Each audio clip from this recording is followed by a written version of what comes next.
जामसंडेकर हत्या प्रकरणात जन्मठेपेची शिक्षा भोगल्यानंतर अरुण गवळी 17 वर्षांनी जामिनावर सुटला आहे. एकेकाळी दाऊद इब्राहिमचा विश्वासू असलेला गवळी नंतर त्याचा कट्टर शत्रू बनला.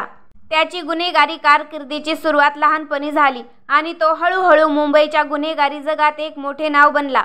शिवसेना नेते कमलाकर जामसंडेकर यांच्या हत्या प्रकरणात जन्मठेपेची शिक्षा भोगणारा कुख्यात गँगस्टर अरुण गवळी जामिनावर बाहेर आला आहे.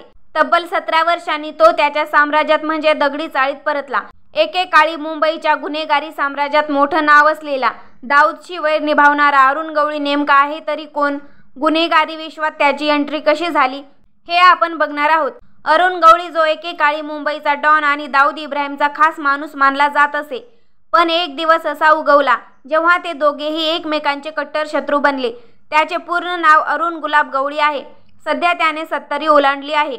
अरुण गवळीचे वडील मध्य प्रदेशाच्या खंडवाचे रहिवासी होते, मात्र कामाच्या शोधात ते महाराष्ट्रात आले. महाराष्ट्रातील अहमदनगर येथे अरुण गवळीचा जन्म झाला. कुटुंबाची आर्थिक परिस्थिती बेताची असल्याने गवळीला लहानपणीच घरोघरी जाऊन दूध विकावे लागले. नंतर हळूहळू तो गुंडाच्या जगात सामील झाला. या काळात तो दाऊद आणि छोटा राजांच्या जवळ येऊ लागला. बघता बघता तो दाऊदचं कन्साइनमेंटचं काम सांभाळू लागला. पण एक दिवस असा आला की तो दाऊदचा कट्टर दुश्मन बनला. तर अरुण गवळीची गुन्हेगारी विश्वात एंट्री कशी झाली? तर 1980च्या दशकात अरुण गवळीची गुन्हेगारी विश्वात एंट्री झाली. शाळेत सोबत शिकणाऱ्या रामा नाईकच्या गँगशी तो जोडला गेला. ही गँग खंडणी आणि तस्करीचं काम करायची. याच काळात डॉन वरदराजन मुंबई सोडून चेन्नईला गेला आणि करीम लालाने गुन्हेगारी विश्वाचा निरोप घेतला. त्यामुळे गुन्ह्यांच्या काळ्या राज्यात फक्त रामा नाईक, दाऊद इब्राहिम आणि गवळी गँगच होती. तर दाऊद आणि गवळीची दुश्मनी कशी झाली?